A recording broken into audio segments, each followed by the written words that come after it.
And we're back with a quick tutorial on Manor Lords. On the default settings, we want to show you how to get from start game to end game and a very fast and efficient way to do your build regardless of starting conditions, no matter what map tile you end up on and no matter what rich or poor resources you start with. After multiple restarts, this was the best tutorial start I could find because the berries are nice and far away. It seems they are much closer to you now with the most recent patch. I am playing on the beta branch because it has a few changes that affect gameplay and I want to make the tutorial as long lasting as possible. We will not be exploiting this iron deposit and we will be minimizing our use of the wild animals to demonstrate how to survive no matter what starting scenarios you get. When it comes to starting scenarios, you will always have two rich resources.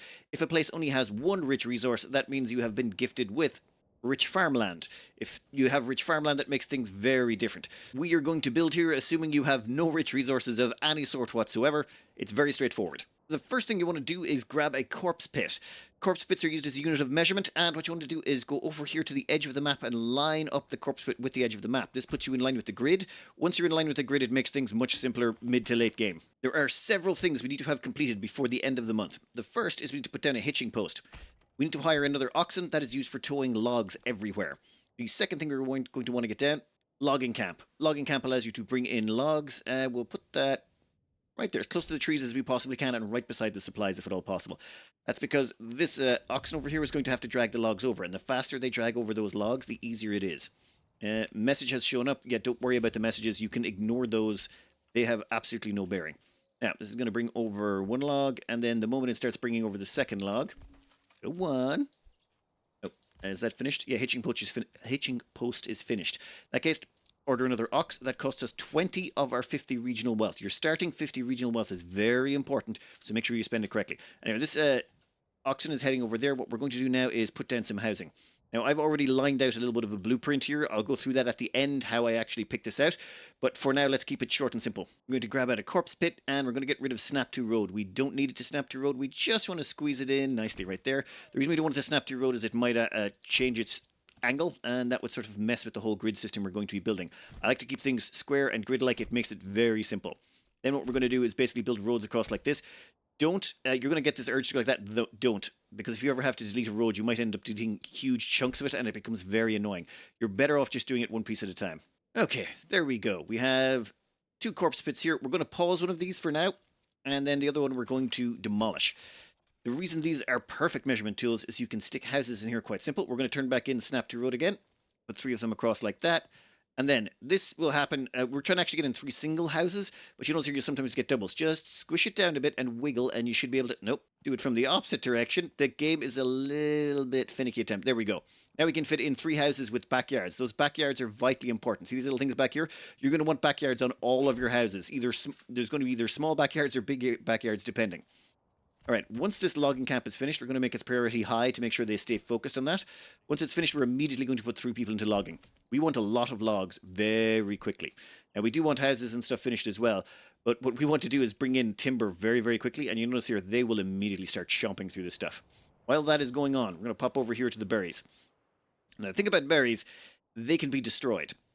So what you want to do is protect them, and the way you want to protect them is you don't want to let your loggers near them, but the easiest way people have found so far, highlight the berries by selecting the forager hut. Once you do, I like to line up this little bar here at the bottom to know where I'm supposed to put the bottom of what we're about to do. And now I know I need to draw a square around this size.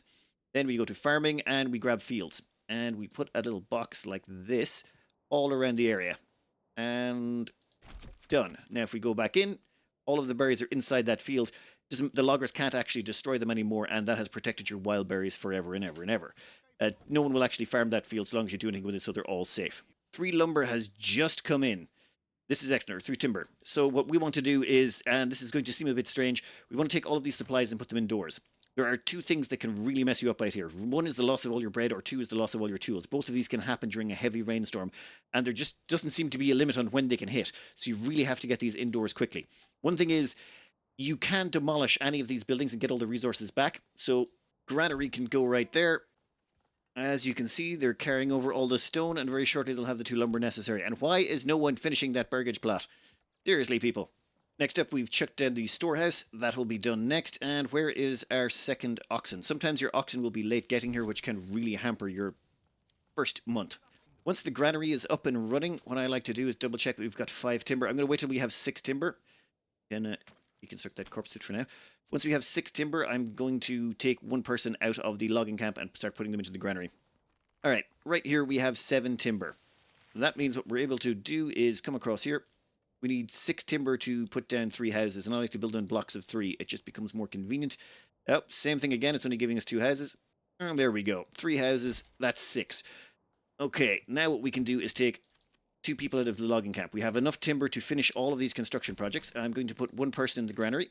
That person's job will be to get all of the bread off the ground and indoors before the rain strike. Once all of the bread has been successfully transferred to the granary, turn it off. You are not going to want anything to do with markets or putting out your bread. You just want to get it indoors. Right now, we want to have as many free people as possible doing production until the end of the first month. In fact, we want to keep people out of the granary and the storehouses for as long as possible so that we have more production and more chopping of wood and more building.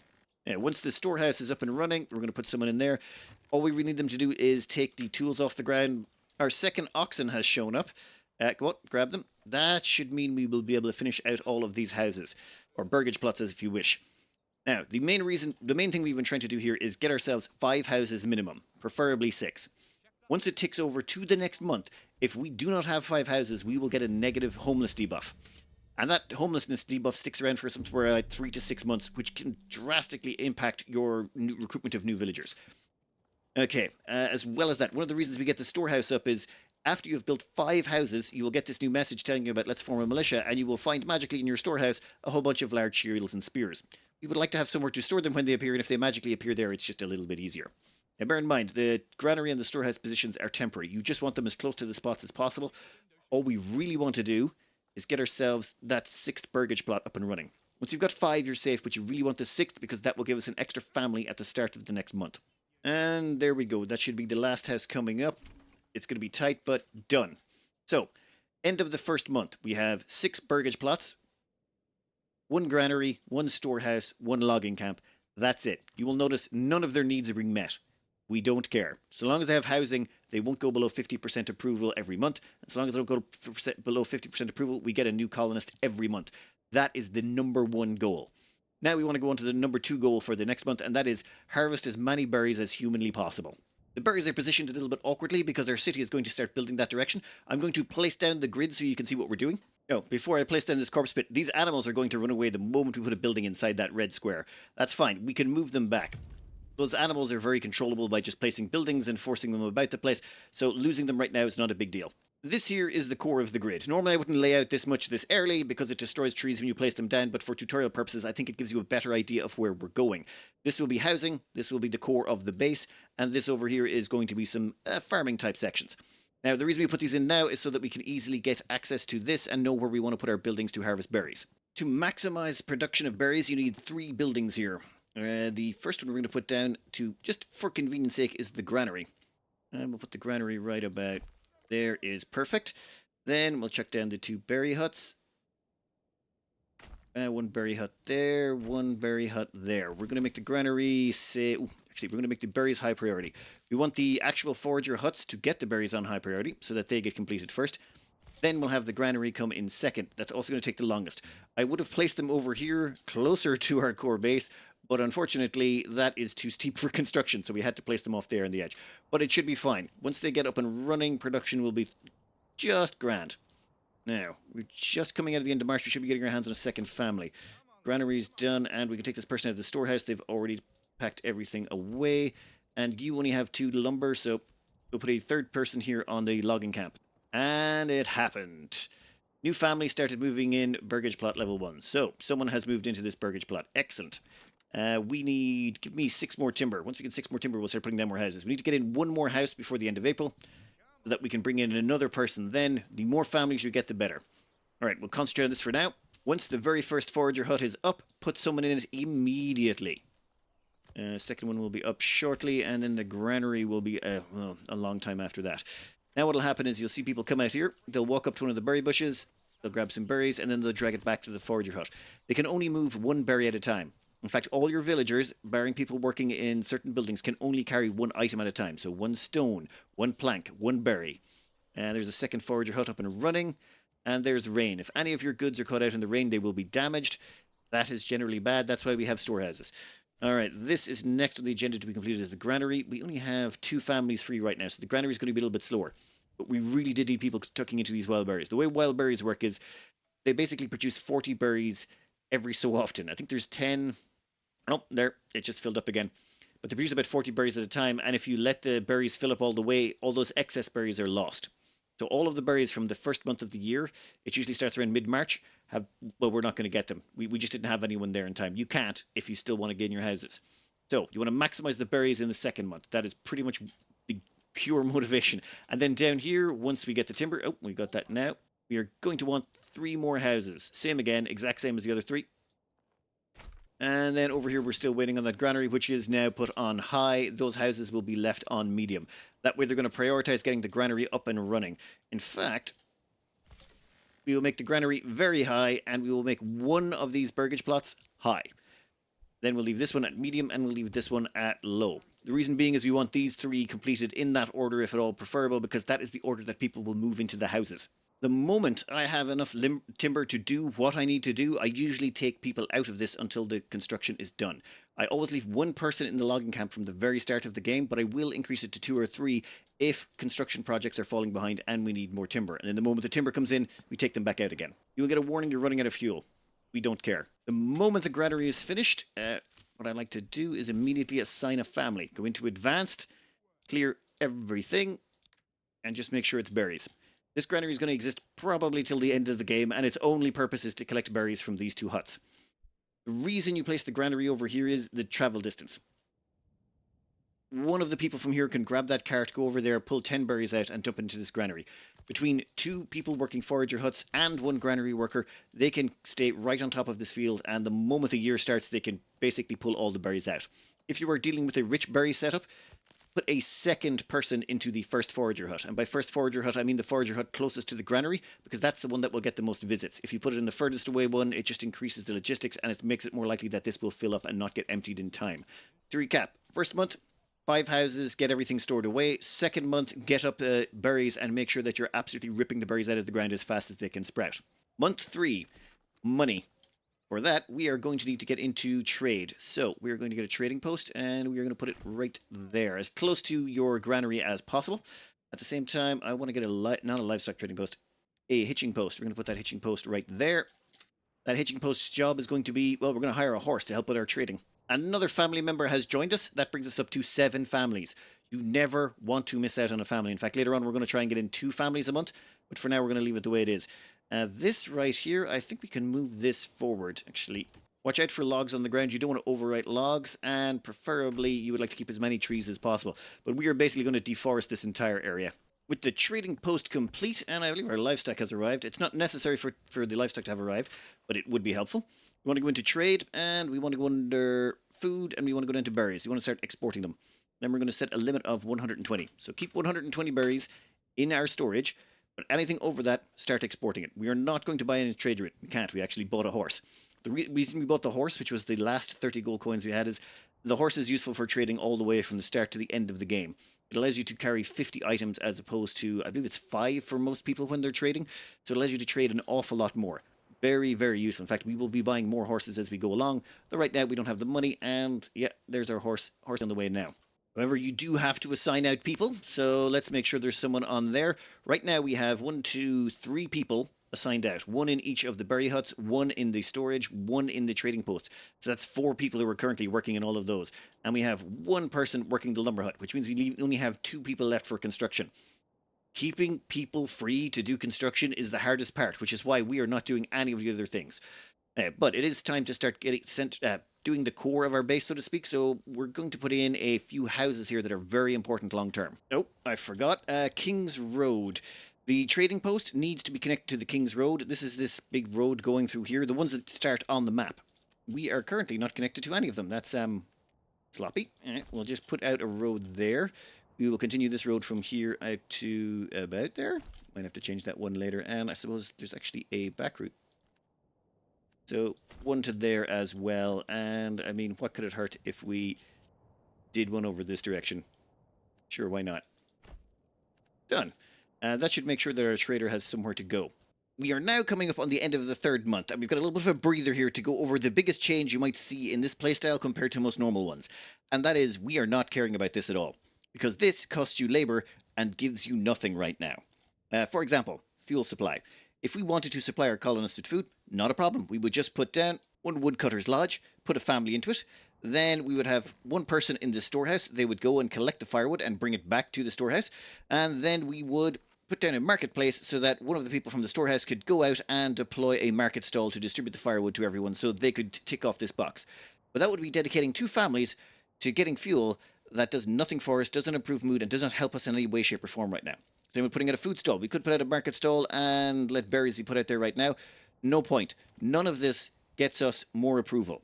The most vitally important thing for the first few months, up until the first winter pretty much, is just have enough housing for everyone so that you get no homelessness. Make sure you always have the 50% approval, which you avoid by building the housing.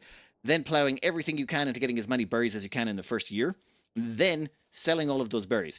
If you check it out, we have 1, 2, 3, 4. We have 4 people involved in the berry business, either harvesting, storing, or selling. That is absolutely a huge percentage of our workforce, considering we only have 5 families assigned. The 5th family is assigned to a logging camp to bring in lumber so that we can put down more houses. And this is like the number one thing. Do not worry about these requirements at the start. At the same time, we could also go and hunt animals. I've been leaving that out for now. You could theoretically do that, but I would advise you to do it in pulses, as in put one person on hunting the animals until you've chopped down half of them, and then pull them out. You want to keep as much people free as possible to do as much building. What we want to do now is rush our approval up to 75%. Then we can start getting 2 colonists a turn. To get up to that, though, we will need to get up to a level 2 church, and we will need to upgrade all of these, or start getting some upgraded burgage plots so that we can get in development points. The only reason to upgrade your plots and start providing them with all the requirements is so that you can upgrade them to get extra policy points to give you more points to actually get more abilities that will help you. That is the only reason to fulfill their requirements. Next up, it's time for our first farming plots. And they're basically extensions to houses. And the way this works is quite simple. We want to come down here. We're going to have this first house facing in here. This is going to be the center of our base where our storage is all going to be. So we're going to place this first house here. We're just going to come across one and click. And then there's one of 2 ways this goes. Either we go up to the first corner and then go up 1 for our second point, or third point, I should say. Then we're going to scroll up to the top and, yep, oh, we've got a nice tight line there. Now, see that line right there? That line right there indicates that's where the housing is going to go, and this line over here is where all the backyard extension is going to go, either farming, orchards, whatever you're putting in. So you really want to have this as big as possible.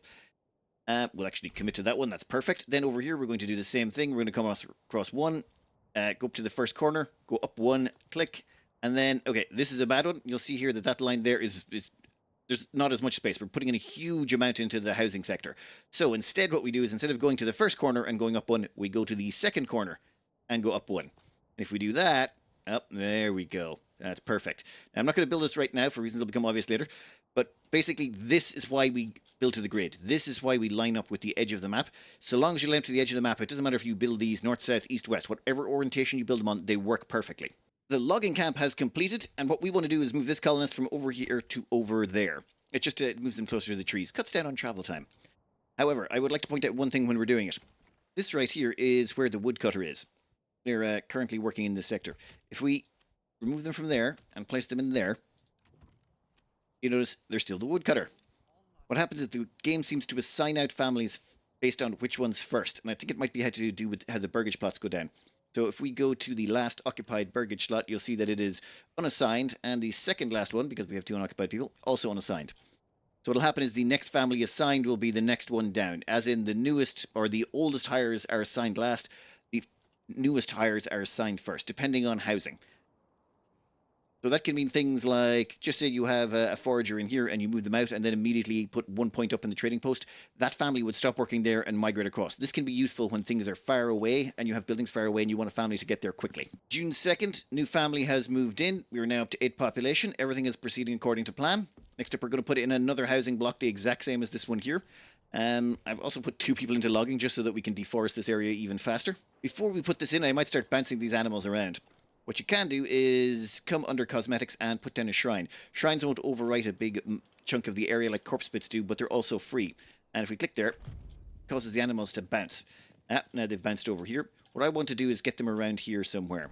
Close enough to us, but not too far away. After bouncing the animals around for a while, this is where they've ended up. I think that is reasonable. Now, one thing you do is you can hold in the tab key and it will show you where all of your unbuilt buildings are. These are where all of the shrines are, and then you have to go around and demolish them. It's a little bit time consuming, but it is what it is. Right now, we're just deforesting this area. Once this burgage plot goes in, it would destroy them anyway, so we might as well try and get the wood out of them while we can. And we might as well also get started on putting in a saw pit. Saw pits are basically the bottleneck for getting into the tier 2 sort of tech. If you want to upgrade any of your burgage plots to level 2, you're going to need to get your hands on boards. If you want to start mining stone, you're going to want to get your hands on boards. Basically everything. Oh, and also if you want to get your hands on clay. So all of that stuff is locked behind a saw pit. Right now we're just going to put it over here by the logging camp. We're leaving this core area free. We'll be filling that later. Start of the next month, another family comes in. We are up to 9. We have not missed a beat. We only have 1 spare house, so it's time to put in the next. I like to have 2 houses prepared in advance pretty much at all times. 2 corpse pits wide, 3 corpse pits long, same again. First corner up 1, and ooh, that's giving us just about right there, perfect.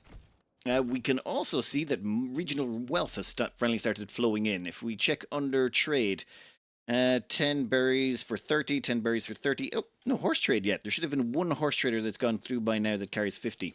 We will be assigning 1 family to the saw pit effective immediately, the moment it comes up. Now, you can put limits on how much planks are produced, but what I prefer to do is just put no one in the storehouse, or disable the collection of planks in the storehouse. That way, once it hits 50 planks in storage, it stops working. The saw pit consumes logs and spits out 2 planks, so it does actually require an ox to keep one of these operational. That's why it's been built in between all of these logging camps, just to speed up the early production. Over this side, we're going to put in 2 more houses, same again, nice tight cut. Same again over here. We go up 1, 2, second corner, out 1. And there we go. Perfect. That's 2 nice. They're going to be our apple orchards once they're completed. That will be a little while though. We are running a little bit short on labor, despite the fact that we're skimping literally everywhere. Oh. We have caught up with all the berries. In that case, I probably should have taken these out a little bit earlier. You should have been able to get away with these. About the start of July, you should be able to take these out. They'll have strip mined everything. No more berries will be growing until mid-March.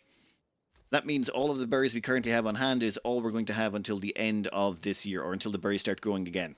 With the extra labour freed up, we are going to use that to get into stone and clay, which are the next 2 bottlenecks. Stone is very simple. Just put down 1 of these beside it, and clay is just as simple. All you have to do is make sure it's on the deposit. In fact, you can fit 4 of them on the deposit, though usually that's not worthwhile unless you're doing something along the lines of an infinite deposit. And then what we want to do is put in roads. Now, for infinite deposits, I mean there is actually a policy. Development, deep mines. This allows you to get infinite resources out of a mine. If you're doing that, you can definitely put 3 or 4 mines on a deposit, though usually it's not worth it. Both the mining pit and the stonecutters camp both require planks. That's why they're basically tied behind getting up one of the saw pits. The only reason we haven't gone there sooner is we need to get up these, because these are going to be vegetable plots and orchards respectively, and they're a little bit time sensitive. The sooner you can get them up, the sooner you can get productivity out of them. 3rd of August, we've got another family moving in. That should be into... here we go. This plot over here. Now, let's give ourselves some veggies. Okay, inside this section you can find vegetable gardens. They cost 15 gold coins. There's also orchards, which we'll be getting into in a bit, but vegetable gardens are left-handed. I'll go more into that later, but basically these 2 over here are going to be the vegetable gardens. These 2 over here are going to be orchards. We're just going to need a little bit more money to come in first. This is a test map running the beta patch, and this is a left-handed and right-handed vegetable plot. You'll notice that they've changed it so that there's a big chunk gone out of them now. I'm sorry about the snow, but I'm not going all the way from December to whenever the snow clears to get a better picture. But you'll notice that there's a big chunk of this that is no longer vegetables. Same over here. However, it has put in this building. This little building here is where all the vegetables are brought back to. If you make a right-handed vegetable plot, your pawns will have to go all the way to the end and bring those vegetables back to here. With the left-handed vegetable plot, it ends up over this direction, which means fine, the left-hand side is a little bit harder to get to, but all the way to the end is much, much closer. This actually simplifies the vegetable harvesting process and allows for larger plots. These old-school types of vegetable plots where you could just have them running right up to the house, it seems they are no longer viable and don't really work anymore. However, when it comes to orchards, I've done some checking on those, and the orchards still work as normal, so the larger the area, the better. They don't seem to have any sheds installed on them just yet. Main takeaway is vegetables go on the left, orchards can go right or left or whichever way you want. While we wait for the stonecutters camp and the mining pit to come up, we're going to put ourselves down a second storehouse. You're going to want to have dedicated storehouses for certain items. Now, I'm going to turn off Snap to Road. I like to make this as tight as possible. Let's say right about... I think there is perfect.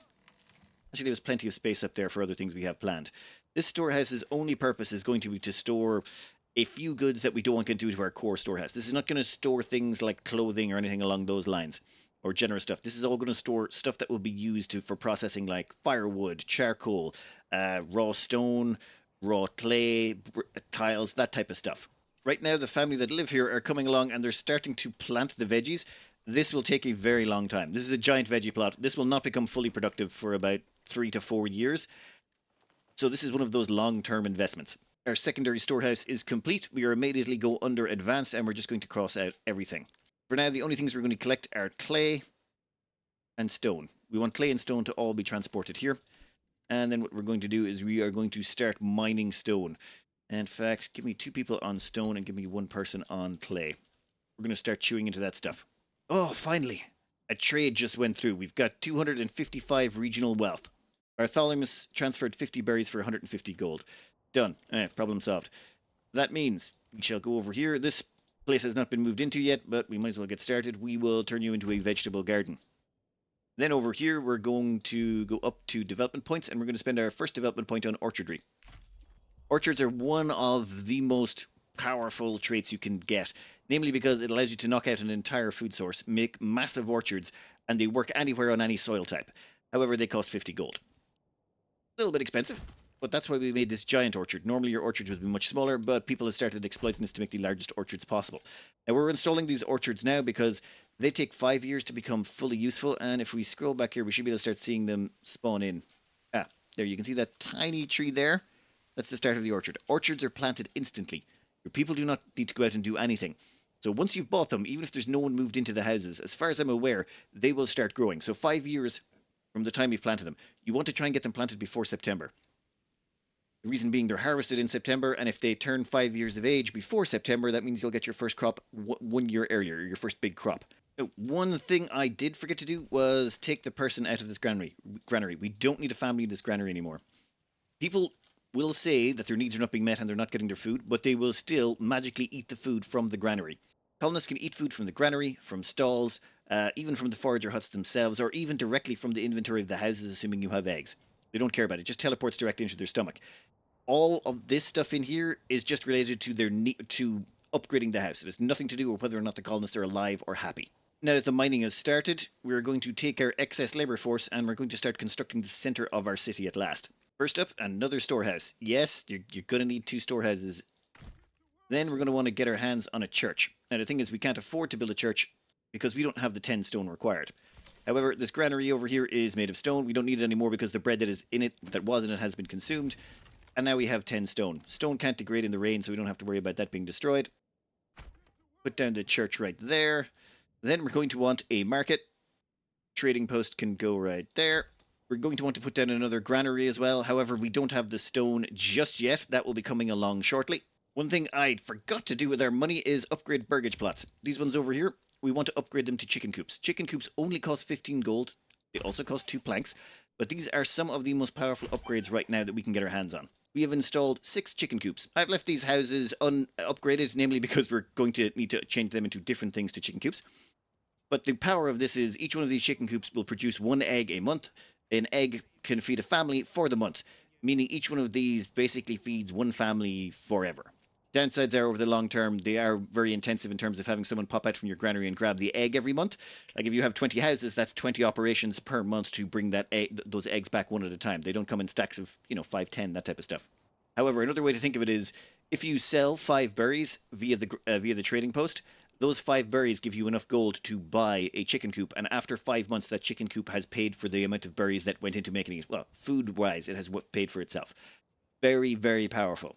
One of the whole reasons we get so many berries and invest in a trading post and get the horse to go with it. We are down to 50 regional wealth, which is not great, but we shall power on. The stonecutters camp is almost full, so what we're going to do is take everyone out of it, and what I'm going to do is put 2 people in this storehouse.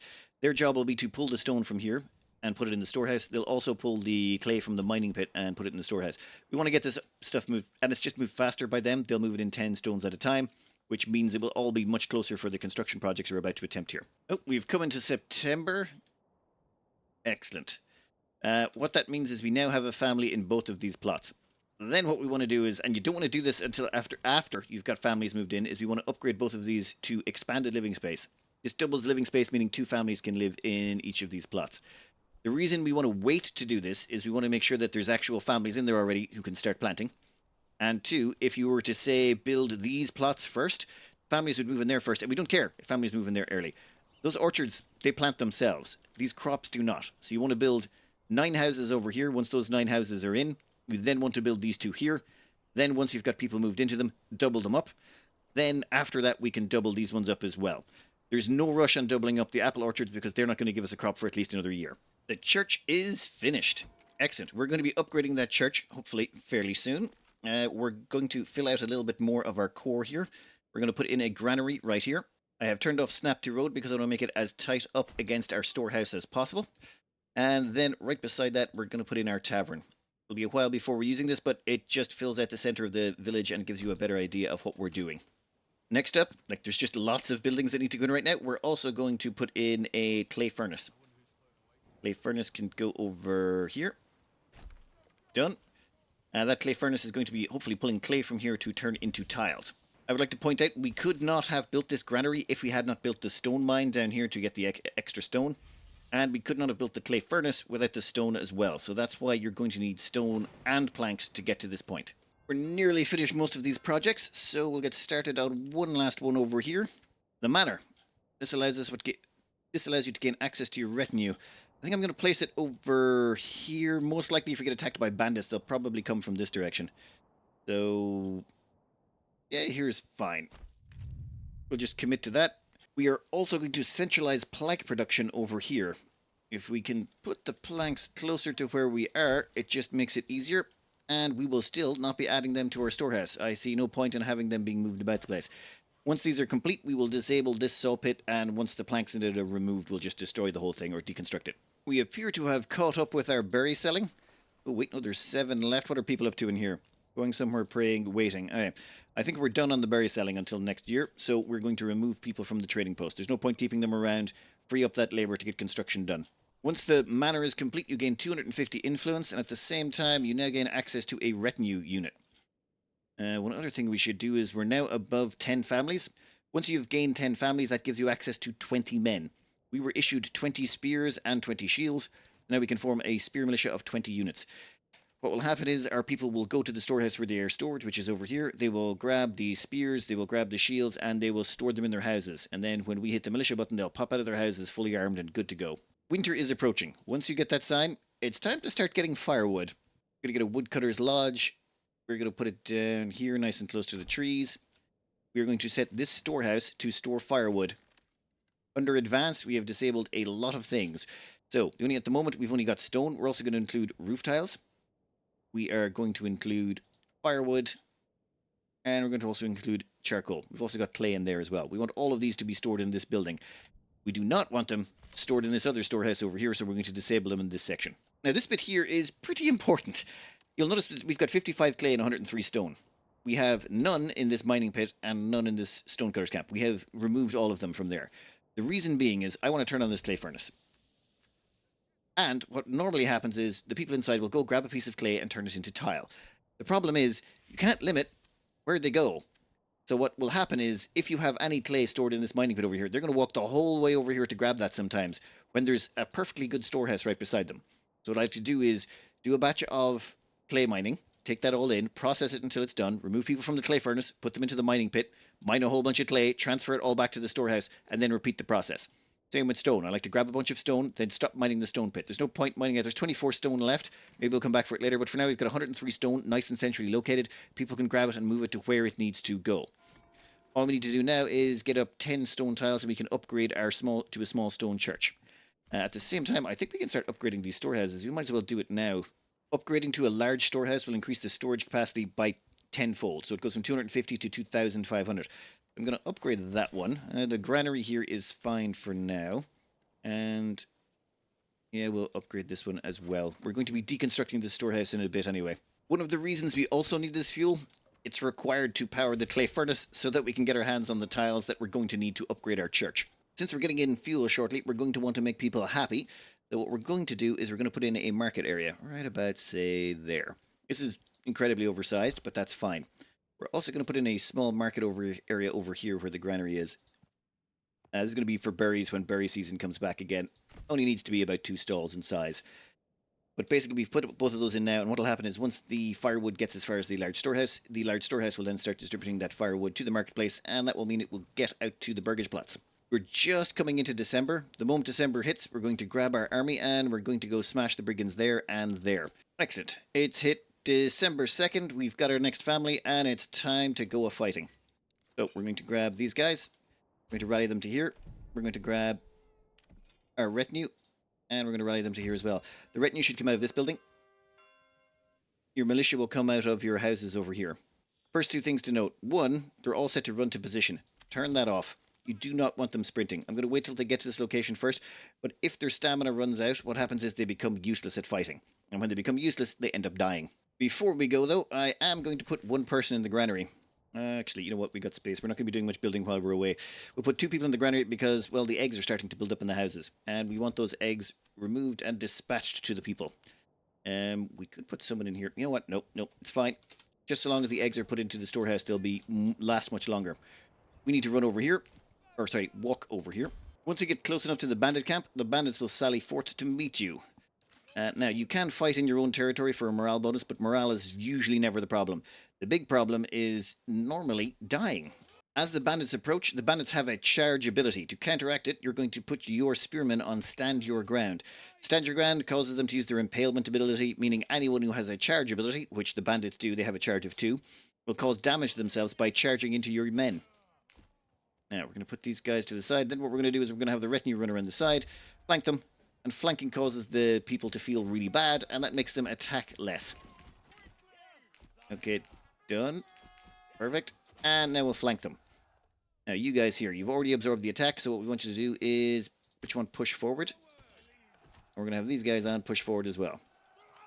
So, there's 18 brigands. If we tab over them, you'll see they're surrounded, which gives them minus 40% effectiveness. Their effectiveness is now at 58%.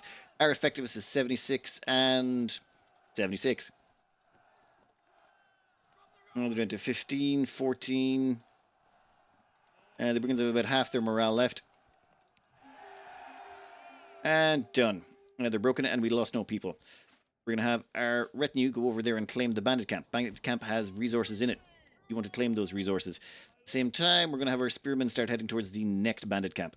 When your units enter the bandit camp, you get this message. Spoils of war. You have 2 choices. The first one is send the resources to the nearest town. The second one is this belongs to my treasury. You pretty much always want to send the resources to your nearest town for the first settlement. What that does is it gives you a bunch of wealth that goes up here, and it will restore any stuff that they stole from you. Like if they stole planks or berries or anything like that, you get them back. Then we want to head over towards this brigand's camp over here. While we have been away, the ladies have managed to put together 10 slate tiles, or whatever type of tiles they're called. Roof tiles, that's it. So we're going to upgrade our small stone church into a large church. This is one of those big bottlenecks. Until you get a large stone church, you'll never get to 75% approval. I haven't found a way to do it. So you definitely need to get this first. Then we concentrate on all the other things for getting our approval up to 75%. The second fight is basically a replica of the first. Use 1 squad to flank. And then put these guys on, push forward. Put these guys on, push forward. You may lose a spearman. It's not the end of the world. The spearmen will be replaced eventually. Well, no, I'm afraid. The colonists will be replaced. However, the equipment they were carrying will be lost. So it does cost you resources more than anything else if you lose people. And done. We didn't lose any spearmen. Good job. In that case, we're going to get our retinue, put them on sprint, and then we're going to tell them to go to get the bandit camp. We're going to get our spear people and put them on run to positions. And the spear militia can head back here. Once the spear militia get inside our territory, we want to disband them, but sometimes you forget, so it's a good idea to put them running somewhere where you're going to notice them if you forget about them. For this second bandit camp, you'll notice up here our treasury is 0. We are going to remedy that by saying this bandit camp we raided now belongs to our treasury, so it gave us 101 treasury gold. We're then going to grab our people and head them back home as well. The retinue are not nearly as important. They're basically, their only job is fighting, so you don't really care if they're a little bit late to the party. The moment your militia squad appears on your territory, you can disband the unit. Fortunately, they're going to start wandering back towards their jobs nice and slowly. You see, they've got their firewood axes out and their farmer hats on, and no, that's taking way, way, way too long. So instead, what we do is we come back here, we select the unit, we hit rally, and we learn that they can teleport, because if we click there, they all magically pop out of their houses again for some reason. I think it's just the way the game is coded. Anyway, then we disband the unit, and then they immediately get back to work again. Good job. The rest of the winter is going to be spent filling out the last of these requirements. These colonists need access to water and they need access to clothing. So, clothing-wise, it comes down to the wild animals. There is always wild animals on every single tile. It doesn't matter where you start, what type of anything. There will always be animals, there will always be clay, there will always be stone. There will always be either berries or fish, and berries or fish are very similar to each other in how they work. The reason we put a road around this is to stop people wandering through it. Also, you don't want to build here, you don't want to chop wood here, you don't want to do any of that stuff because it will cause the animals to pop and move again. We don't want that. So then we're going to come in here, we're going to make ourselves a hunting camp. You only need one hunting camp, and then we're also going to put ourselves down a tannery. Tanneries are under the production section, and they require planks, so you're not going to be getting these very early on. And done. Then we're going to wait for them to produce. Oh, our church full of skeletons is almost done. I believe that's historically accurate. We only need 2 more tiles. Guys, where's the last 2 tiles? Bring them over. Then, once that's done, that will give us a nice big boost to our approval. Then we're going to knock out a hunting camp and a tannery. This will actually give us a little bit of meat, which we don't really care about. What we really care about is the leather coming out of it.